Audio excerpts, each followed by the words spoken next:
question principale. Je reconnais le député de Maurice Richard. La parole est à vous. Hier, Madame la Présidente, il s'est passé quelque chose d'incroyable. La CAQ a voté contre une motion qui réitérait simplement l'importance de maintenir le monopole de distribution d'Hydro-Québec. René Lévesque devait se retourner dans sa tombe.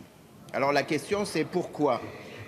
Il y a quelques semaines, le gouvernement a donné son appui au projet TES Canada, un projet des démarrés, alors que ce projet va à l'encontre du monopole d'Hydro-Québec. Le ministre prétend que ce projet est de l'autoproduction. Mais l'article 60 de la loi de la Régie de l'énergie est très clair. L'autoproduction, c'est sur le terrain d'une entreprise ou, je cite, sur un emplacement adjacent. Or, le projet TES à Shawinigan prévoit la production d'énergie sur 200 km², sur 12 municipalités. Est-ce que pour le ministre, une personne qui habite à 40 km de chez lui est encore son voisin?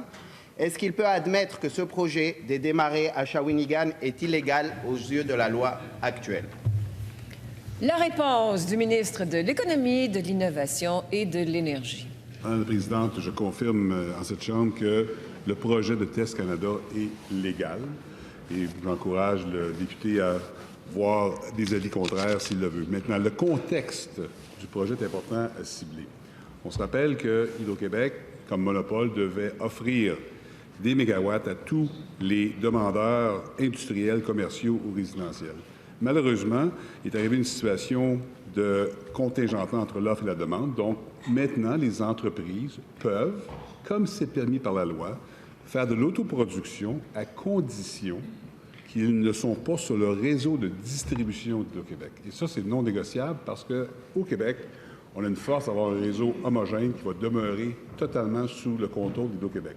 Maintenant, l'autoproduction, c'est permis pour les entreprises qui ne peuvent pas recevoir des mégawatts d'Hydro-Québec à condition qu'ils le fassent sur des terrains privés et qu'ils alimentent leur opération en ne passant pas par le réseau de Hydro-Québec. C'est une politique qui est très saine, qui existe depuis toujours et qui va demeurer.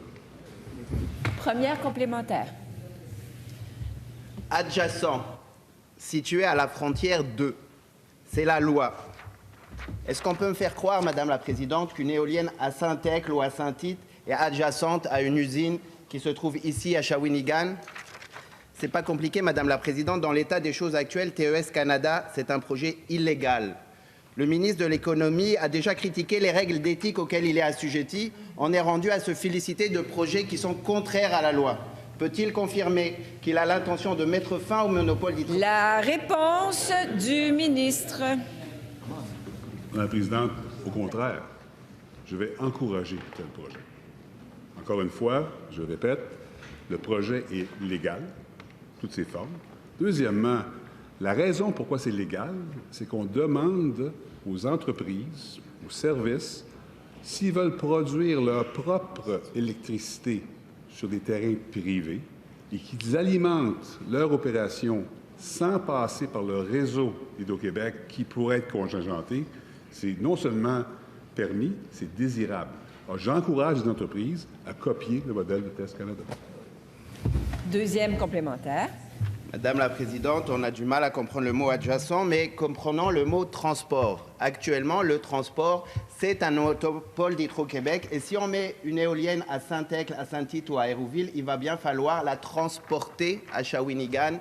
Et non, ce n'est pas légal de transporter à Shawinigan. Est-ce que oui ou non, vous allez changer la loi pour permettre à ce projet-là de devenir légal? Et pourquoi vous êtes-vous opposé à une motion qui juste garantit le monopole d'Hydro-Québec sur le transport, justement? La réponse du ministre. Encore une fois, c'est inexact, c'est été mentionné, parce que, je répète, les éoliennes, les panneaux solaires que TES Canada ou d'autres entreprises vont placer sur leur territoire ou terrain privé vont être alimentés directement à l'opération qui est assujettie à ces mégawatts-là. Donc, jamais, dans le cas de TES Canada, on va passer sur le réseau d'Hydro-Québec, parce que ça, ce serait illégal, et ça demanderait qu'Hydro-Québec soit d'accord. Donc, je répète, c'est légal de produire sa propre électricité dans la mesure où on est en arrière du compteur, on va directement dans l'usine. Et dans le contexte aujourd'hui, on a une pénurie de mégawatts, on a des projets industriels très porteurs pour le Québec. J'encourage les gens à suivre TES Canada.